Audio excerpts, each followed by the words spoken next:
ओम शांति। हम मर्यादा पुरुषोत्तम की बातें कर रहे हैं और उसमें आज बाबा ने बताया कि जो मर्यादा पुरुषोत्तम है वो मास्टर सर्वशक्तिवान है। मर्यादा पुरुषोत्तम मास्टर सर्वशक्तिवान है। जो मुरब्बी बच्चे हैं उन्हें ही मास्टर सर्वशक्तिवान अथवा मर्यादा पुरुषोत्तम कहा जाता है। उनका एक संकल्प भी मर्यादा के विपरीत नहीं चल सकता। एक संकल्प भी मर्यादा के विपरीत नहीं चल सकता। अंडरलाइन करें। मर्यादा पुरुषोत्तम अर्थात कोई भी संकल्प रूपी कदम ईश्वरीय मर्यादा की लकीर के बाहर ना हो।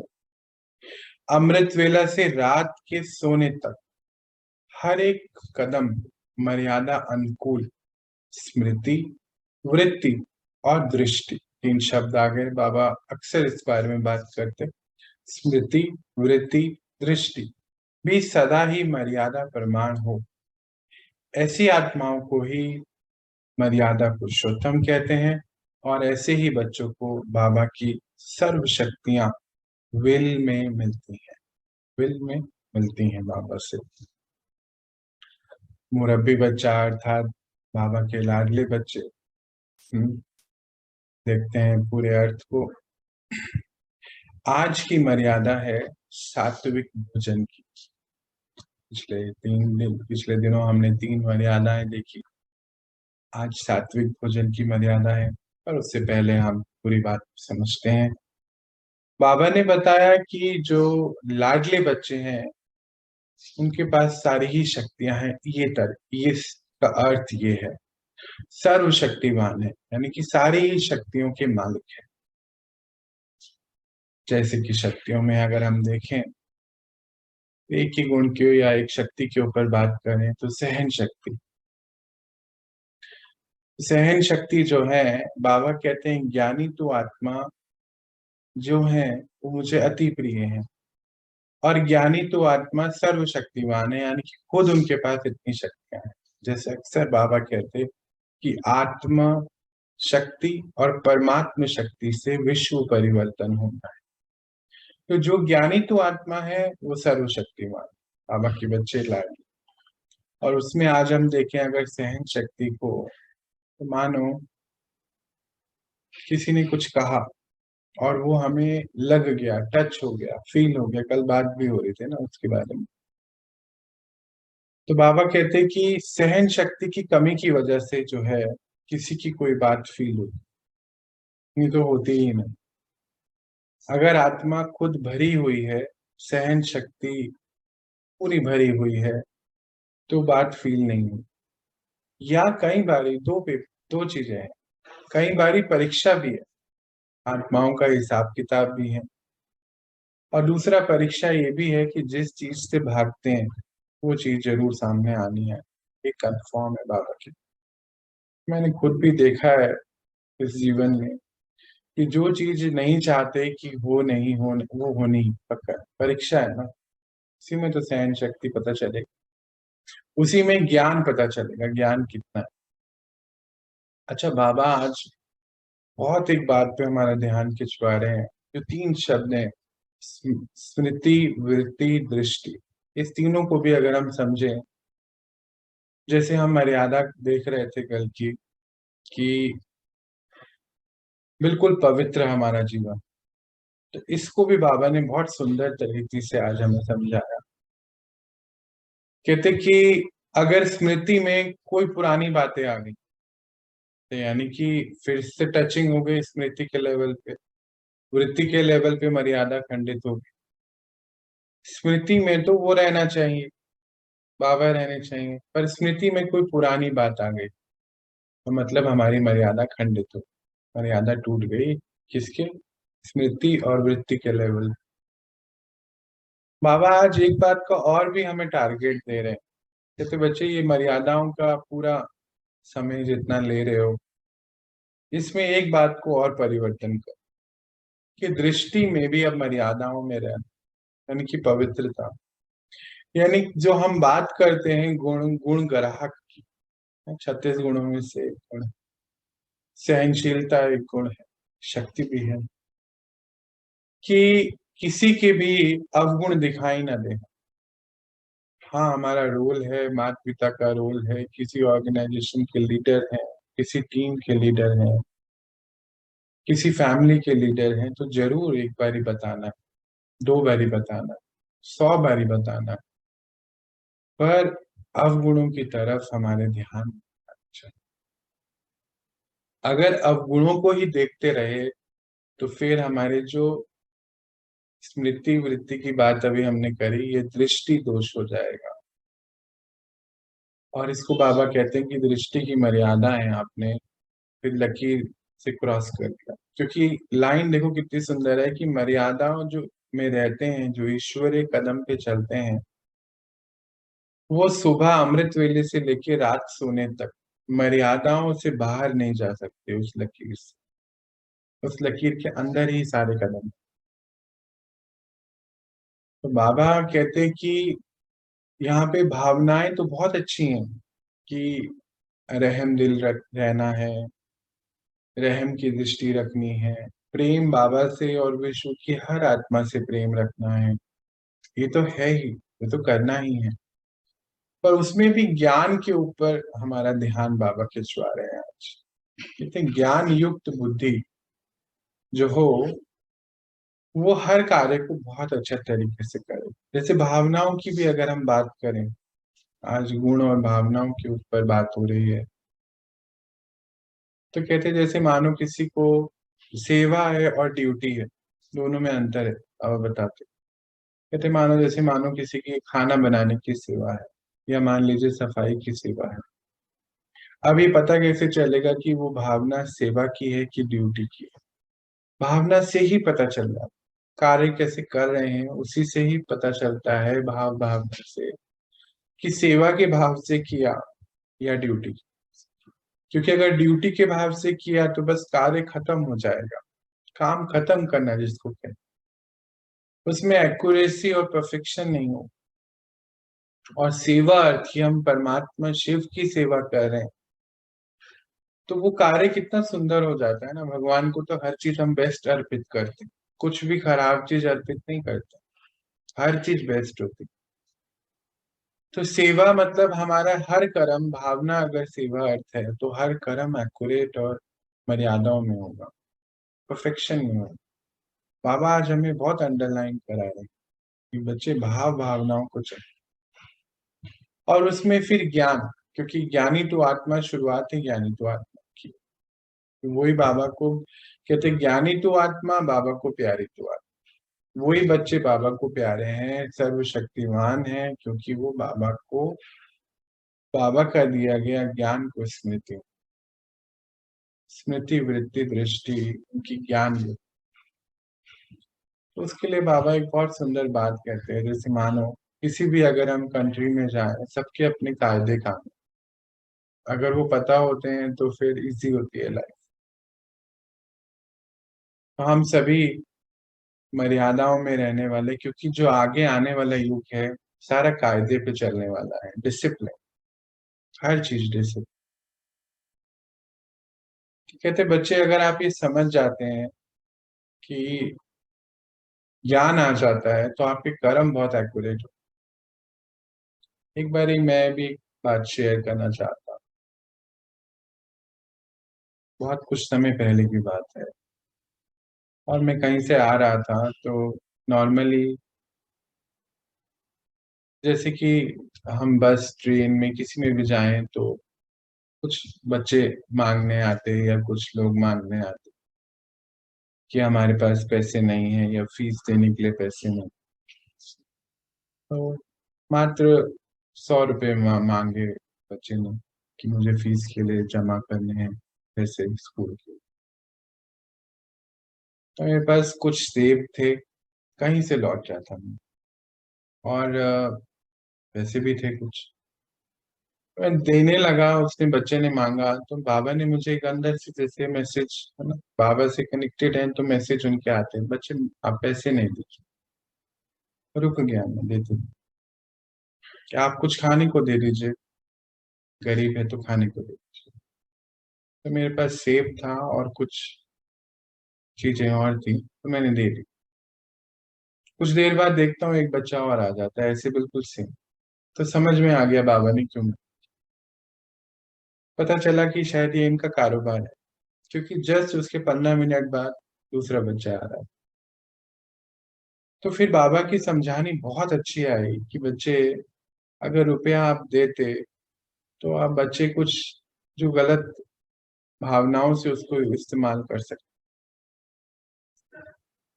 जैसे गलत खाना पीना, उसमें उसका यूज हो सकता है।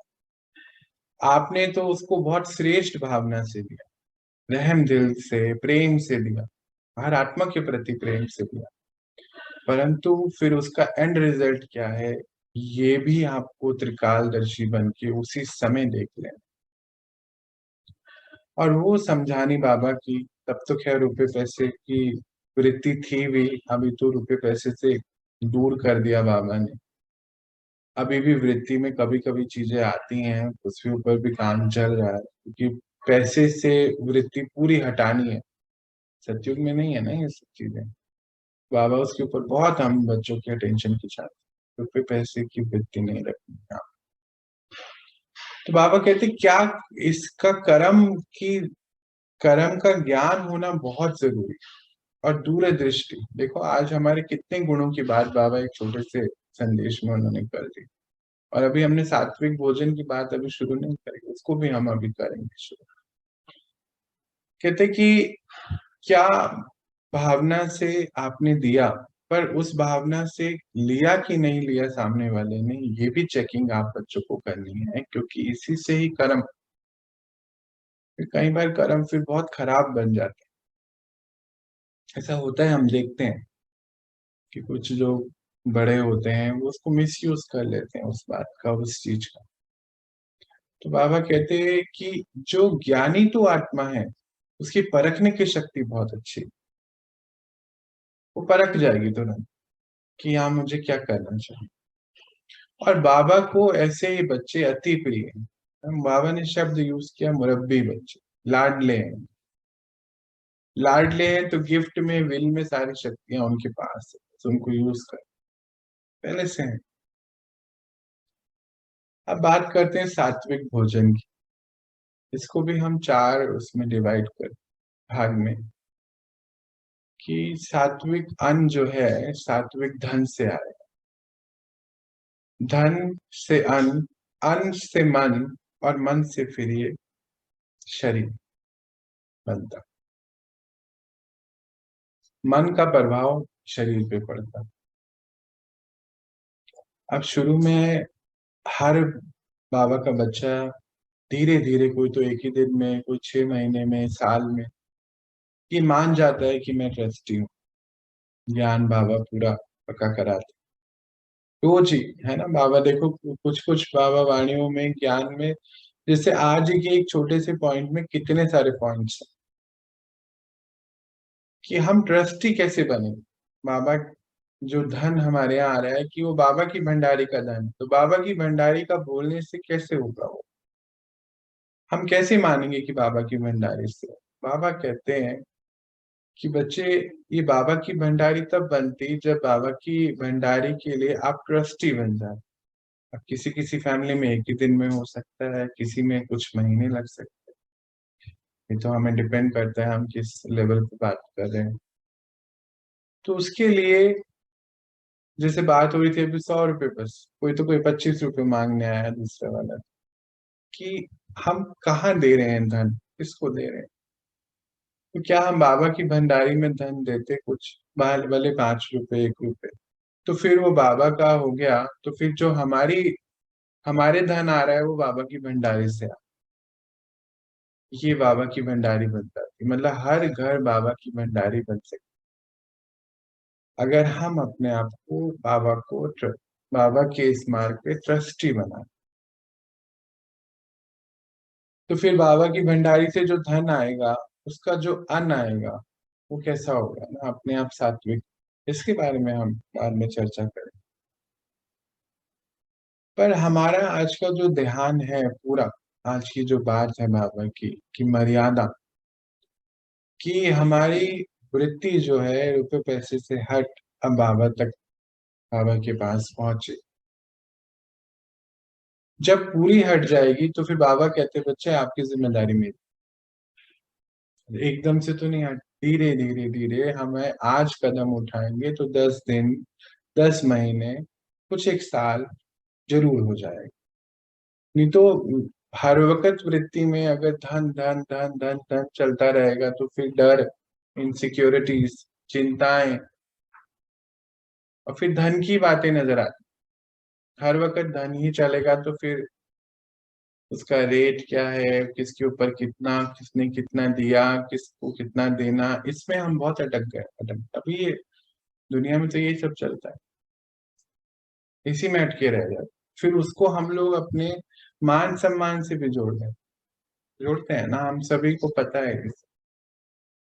बाबा कहते हैं बच्चे, आप बच्चों का काम नहीं, इसीलिए बहुत कम बच्चे हैं, बहुत हैं, कितना 800 करोड़ में से बस मात्र कुछ नंबर ज्ञानी तो आत्मा है। भक्तात्मा तो बहुत है, पर ज्ञानी तो आत्मा बहुत कम। तो आज बाबा ने हमारा अटेंशन जो इन बातों पे खिंचवाया, एक तो गुणों पर, भावनाओं पर, और सबसे बड़ी बात ज्ञान। और ये स्मृति, वृत्ति, दृष्टि पवित्र भावना में रहे, मर्यादाओं में रहे, सुबह से उठ के अंत तक, आज दिन तक। लास्ट में सोने से पहले हम चेकिंग करें अपनी कि कौन कौन से गुण हमारे आज इमर्ज हुए। हम गुणों के बारे में भी बाद में एक बार बात करेंगे प्रैक्टिकली, कि कैसे हमारे सारे गुण इमर्ज होने चाहिए। हो सके तो उसके लिए कोई सीरीज भी लेकर आए। आज ही मुझे सुबह में क्लास पर्सनल ले रहा था, तो ऐसा लगा कि जैसे बाबा का मैसेज आ रहा है, संकल्प आ रहा है कि बच्चे इसके लिए कुछ करिए। तो कैसे हमारे सारे गुण जो हैं, 36 दैवीय गुण, वो इमर्ज कैसे हों, उसके लिए भी अभी कोई ना कोई बात जरूर करेंगे। बाबा बाबा ने अभी प्रेरणा दी है तो प्लान भी देगा, जरूर वो एक दिन सामने भी आएगा। तो हमारी सारी भावनाओं की चेकिंग, किस समय कैसी हमारी भावना है, वो हमारी वृत्ति और स्मृति पर डिपेंड करता है, और दृष्टि। जैसे अगर रुपए पैसे के पीछे लग गए तो दृष्टि में भी वही सब चीजें हो जाएंगी, इनसे तो किनारा करना है हमें। या फिर अवगुण ही देखने लगेंगे तो फिर वृत्ति तक पहुंचेंगे, वृत्ति वैसी ही बन जाएगी। तो वृत्ति तो शुद्ध करनी है हमें। हम्म? स्मृति में परमात्मा रहे, इसीलिए ये सारी ही चीजें शुद्ध होनी चाहिए। नहीं तो स्मृति में पुरानी बातें बहुत रहती हैं, उस दिन ये हुआ था, फिलहाल ने ऐसे कह दिया था, ऐसी बातें। तो स्मृति में हमेशा परमात्मा रहे, वृत्ति में हमेशा रहे कि मैं एक श्रेष्ठ आत्मा हूँ, मैं सतुगुणी आत्मा हूँ। और दृष्टि हमेशा दैवीय संस्कारों वाली हो, पवित्रता की हो। इसके लिए मर्यादाएं जो हम फॉलो करेंगे, और देखते हैं कल बाबा अभी उसके आगे क्या लेकर आते हैं। अभी तो हमारा वो पोर्शन पूरा नहीं हुआ कि अन्न कैसे सात्विक होगा। अन्न छोटे रूप में बात करें, जो भी हम ग्रहण कर रहे हैं सब अन्न है। चाहे नॉलेज है, बाबा का दिया ज्ञान, या कुछ और भी, चाहे ये कपड़े हैं, चाहे खाना, शरीर, आत्मा, जो भी ले रही है बाहर से, सब अनमोल है। इसके बारे में हम डिटेल में कल बात करेंगे। आज हमें टारगेट चेकिंग ये रखनी है कि मैं बाबा का मुरब्बी बच्चा हूँ कि नहीं। मुरब्बी मतलब लाडला, लाडले बच्चे सब सारे जो हैं, बाबा के शक्तियां उनके साथ रहती हैं। बाबा कहते हैं ऑर्डर करो बस। हम्म? जैसे दास दासियां होते हैं ना, एक बारी बाबा पूछते कि बच्चे कितने दास दासियां हैं, समझ ही नहीं आए, शुरू में तो नहीं आता था समझ में। अब बोल दिया, आप सोच रहे हैं, सोच सोच पे पड़ जाता हूँ। आज भी बहुत सारे बाबा ऐसे सवाल पूछते, चलते फिरते सवाल आ जाता है, बाबा दास दासियां, मैं तो नहीं समझा। वैसे दास दासियां नहीं रखे अपने पास, 2 साल पहले की बात है। नहीं बाबा 10 साल से अच्छा, हमारे यहाँ एक बहन आया करती थी।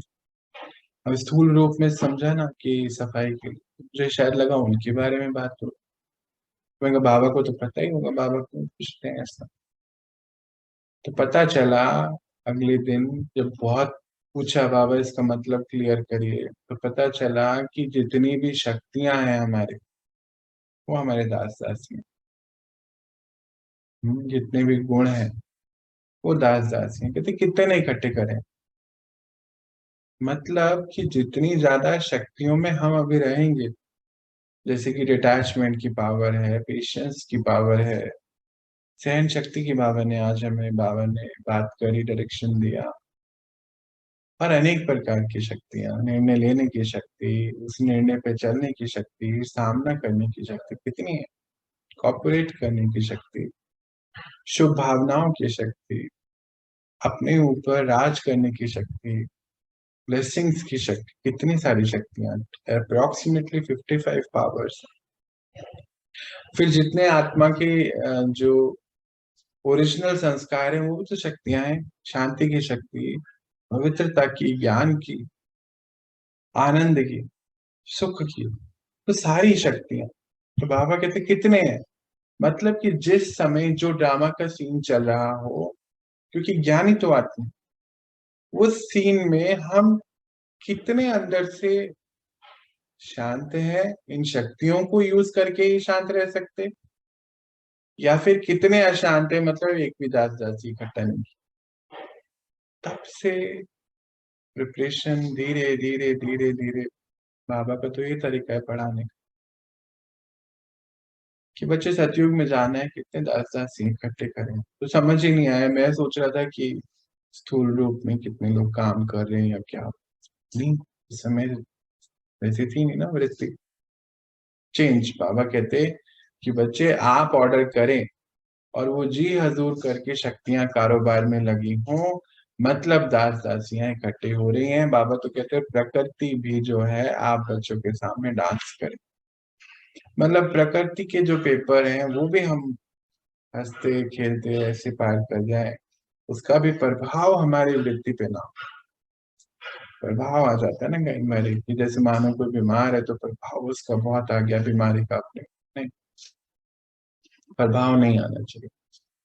हाँ चल रहा है ठीक है, शरीर के लिए जो भी चीजें उपयुक्त है, खाना है, पीना है, दवाई भी लेना है, दवाई का सहारा लेना है, सहारा लेना है, उसको कंटिन्यू में नहीं रखना है, बस लेके बाहर आ जाना है, उससे आदत नहीं डालनी। सहारा लेके अगर आदत डाली तो फिर हमारे दास दासी नहीं हो सकते, हम हो गए उनके गुलाम। तो इन सभी बातों को हमें आज जो है बहुत गहराई से चेकिंग करते हुए अपनी ट्रस्टीपन की स्थिति में आए कि ये सब बाबा का है, एकदम से नहीं होता है, मुझे पता है। किसी किसी को आज हम शुरू कर रहे हैं तो 6 महीने भी लग सकते हैं, किसी को 6 दिन भी लग सकते हैं, डिपेंड करता है कि ये सब बाबा का है। और बाबा को भी चाहिए नहीं, पर है ना, ऐसा ना सोचे कि बाबा को चाहिए, नहीं, बाबा को नहीं चाहिए। बाबा हमें उन चक्रों से मुक्त करा रहा है। बाबा कहते हैं आपका यूज करना है, आपको सभी चीजें। अब ये बाबा के घर में हर चीज यूज करते हैं ना, देखो लाइट्स भी हैं, सोफा भी है, खान पीने की सारी चीजें हैं, ऐसा तो नहीं है कि कुछ संसार से अलग है, सभी हैं वो चीजें, पर सारी ही चीजों से हम डिटैच। बाबा कहते हैं अटैच नहीं, ये सब बाबा का है। आपने मुझे दे दिया, अब आप इसको यूज करिए। ये शरीर भी आपका नहीं है, और जो सच्चाई भी है, सब कुछ तो यहीं छोड़ के जाना पड़ेगा। तो हमारी वृत्ति जो है धीरे धीरे क्लीन हो, ना तो किसी, जैसे कल भी बात हो रही थी, ना तो किसी आत्मा ना किसी वस्तु पे हम, हमारी जो दृष्टि है ना जाए, उसके लिए वृत्ति से सारी ही चीजें क्लियर है। कई बार क्या होता है, कोई चीज नहीं है, हमारी बुद्धि उसी में लगी रहती है कि देखो ना मेरे पास ये एक चीज नहीं है। पापा कहते हैं 99 चीजें जो आपके पास है उसका शुक्रिया किया आपने, नहीं किया ना। एक बार हमने एक स्टोरी भी सुनी थी, बहुत समय पहले की बात है, कि एक बार एक राज दरबार में एक महाराज, जो किचन में जो शेफ होते थे पहले, उनको महाराज बोला जाता, काम बहुत खुश काम करते। बहुत खुश रहते थे हमेशा, तो खाना भी बहुत अच्छा बनता है। तब ऐसे एक बारी क्या हुआ कि एक ऐसी राजा ने सोचा कि पूरे इसमें महल में कौन है जो सबसे खुश है, मैं मिलना चाहता हूँ उससे। तो जो उनके मंत्री है वो ढूंढ के जो है पूरा सर्वे करके तो लेकर आए महाराज को। कहते राजा देखो ये बहुत खुश है, खाना अच्छा बनाते हैं। तो राजा कहते हैं हाँ खाना तो बहुत ही अच्छा बनता है। कैसे बनता है जी? क्योंकि सदा खुश रहते हैं। और अब हम सभी ने कहानी तो ये सुनी हो, तो फिर जो दूसरे मंत्री थे हम सबको उनका नाम भी पता है, चलो ऐसे ही बात करते हैं। तो उन्होंने क्या करा कि टेस्ट किया उनका। तो उन्होंने एक अशर्फियों से भरी एक गुत्थी हम बोलते हैं चाबी में, एक मान लीजिए एक छोटा सा बैग, एक पर्स, कुछ भी बटुआ, वो रख दिया। उसमें 99 सिक्के थे। अब उनको रास्ते में मिल गया वो जो महाराज थे। अब उन्होंने काउंट करे तो 99, 4 बार काउंट कर लिए 99। अब वो परेशान कि भाई एक कहाँ है, एक और होना चाहिए, 100 होना चाहिए। अब टाइम हो गया, देख लिया आसपास तो घर चले गए। नींद नहीं आई। अभी तक देखो वो कितना हैप्पी था, अब नींद नहीं आई कि वो एक की कमी थी। सुबह आके सबसे पहले ढूंढना शुरू कर दी कि वो एक मिल जाए। तो फिर पता चला कि ये भी तो खुश नहीं हुआ। तो कहते 99 के चक्कर में फंस गया। मतलब 99 को नहीं देखा और एक के चक्कर में उनकी बुद्धि फंस गई। ऐसे ही कहीं हमारी तो नहीं है ना वृत्ति, आज हमारी चेकिंग में कोई एक चीज नहीं है मानो हमारे, उसमें हम फंस गए हैं। तो आज हमारी चेकिंग चेकिंग चेकिंग, हमें सारे दिन मर्यादाओं में रहना है, सुबह से लेकर रात तक सारी गुण शक्तियां। अब समय है इमर्ज करने का, राजदासियां राजदासियां बनाने का। किसी को नहीं, शक्तियों को और गुणों को। हाँ, ऐसा नहीं सोचे कोई और, बिल्कुल भी नहीं। हम सब सेवाधारी हैं और सेवा करना विश्व की हर आत्मा का हमारा धर्म। तो कोई दास दासी तो हो ही नहीं सकता है, हम सब भाई बहन हैं। बाबा ने अभी ये वृत्ति दी है ना, यही ज्ञान दिया है। तो इस ज्ञान से हमें अपनी वृत्ति का निर्माण करना है जो पवित्र हो, जो मर्यादाओं। आज हम इतना ही पढ़ेंगे। कल और देखते हैं बाबा हमारे लिए कल क्या लेकर आते हैं। अभी तो पूरा क्वेश्चन भी क्लियर करना है बाबा को, कल की कल देखेंगे। मिलते हैं। ओम शांति सभी को।